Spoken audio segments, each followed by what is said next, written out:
The Super Mario Bros. Galaxy movie is a corporate product designed as a movie, and it is designed specifically to make you pog at the screen every 2 seconds, even if it's not relevant to the story, and even if it's done for the 200th fucking time. I'm gonna be real, I didn't like this movie. I thought the first one was just fine. It was like a 5 out of 10. I thought it was kind of boring. This one has the pace of a NASCAR race. They don't let you breathe for a second to appreciate any of the worlds they throw you in, and I was somehow bored as shit. But that being said, I'm gonna get to some positives, because there are some. The animation and the music, great. I don't even have to talk about anything else about that. You already know this. The first Bowser Jr. fight I thought was pretty nice. I thought it was well animated. It was well done. The Star Fox intro, the 20-second like 2D animation of like introducing him, I thought that looks like a way better movie than what I'm watching. I wish we were getting that instead.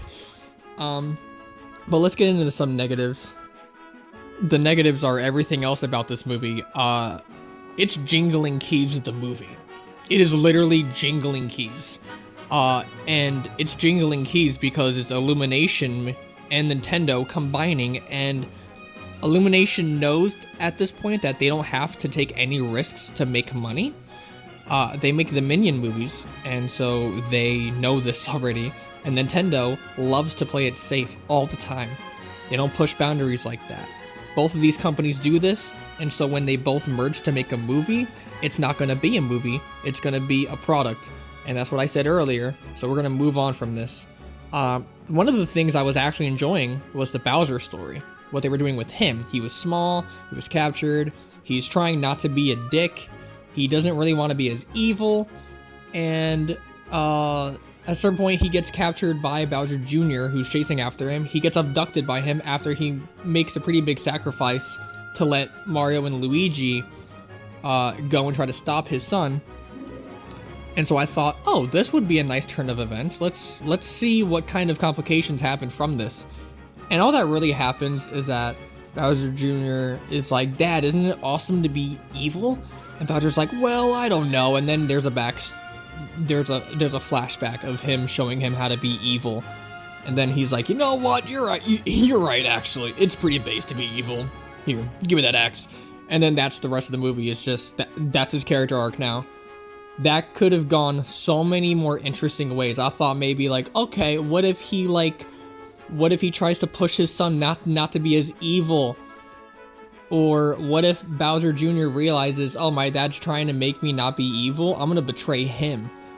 Something like that. I feel like they could have done so much more with that, and they dropped the ball on that. And it was one of the only things I enjoyed in the movie. Another thing, Rosalina. Where the fuck were you? You were barely in the movie. Girl, Brie Larson was wasted on this movie. I feel bad for her. You can tell that she loves Nintendo. She loves this stuff. And so, it was a shame to see that she was only like in 10 minutes of the movie total. It's insane to me. It's Mario Galaxy, one of my favorite games of all time. Top 3 easily. You have material to work with, and they chose to use almost none of it. She's there as a plot device and a damsel in distress. Don't even get me started on the her and Peach being sisters thing. I don't care. It doesn't mean anything. They introduced it so late into the movie, and it doesn't pay off well. It's over. They touch hands, they're magic, and then she's free. That's it. Rosalina, I don't even know if she even spoke to Mario. Like, it's upsetting. Rosalina is one of the most iconic Mario characters, period. Not even just Galaxy, period. And they wasted her ass on this. So, that was awful. And, they were forcing everything to be cute. I hated that. All the Lumas they all had baby voices. They were being babies. And then there's a point where Mario and Luigi become babies and Yoshi has to go save them, and that took up way too much screen time than it should have.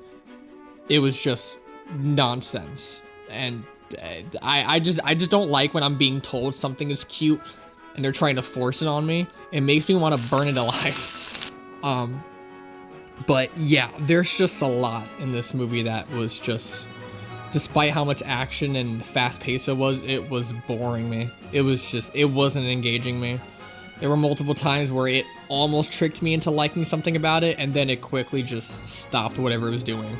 Like, I genuinely got chills when the logo came up and that music played. I was just like, ooh, and then I was immediately fed this movie, which is nothing but throwing references, even if it makes sense or not. It's just, I'm sorry. I don't know what people are getting out of this movie. I don't. I'm not gonna judge you for liking it, but I will judge you if you say shit like, "Don't listen to the critics, this is amazing," or "It's just a kid's movie. Mario doesn't have a story, so what?" First of all, fuck you. Second of all, kids' movies are targeted towards kids, but that does not give it an excuse to not try. And it's funny that people were defending this when it's Illumination making this. I thought we all unanimously agreed to hate this fucking company because we know they don't try. But because Nintendo's involved, then people, if you criticize Nintendo in any way, some of their fans get like bloodthirsty and they want to rip your head off. Like, I don't understand what the stan culture with Nintendo is. It's kind of fucking insane to me. It really is. I don't understand these people that are like, "Don't listen to the critics, this was amazing." I'm like, y'all gotta relax. It's not that deep. It's a critic's job to critique. There are plenty of Nintendo fans like myself who don't like this movie, and they're calling them bots. And then they're saying shit like, "Oh, well, don't let people sway you in one direction. Just learn to enjoy the movie." First of all, saying that is like kind of already swaying them in the "I already like this movie before watching it" direction. And also, no one's telling you not to like it. If you like it, that's cool, that's fine. But don't fucking go and like attack other people who are saying they don't like it for valid reasons, very valid reasons. If you like it, fine. If you don't, fine. Like, opinions are opinions at the end of the day. But I think we should be advocating for better movies. I really think we shouldn't just accept the slop that they give us.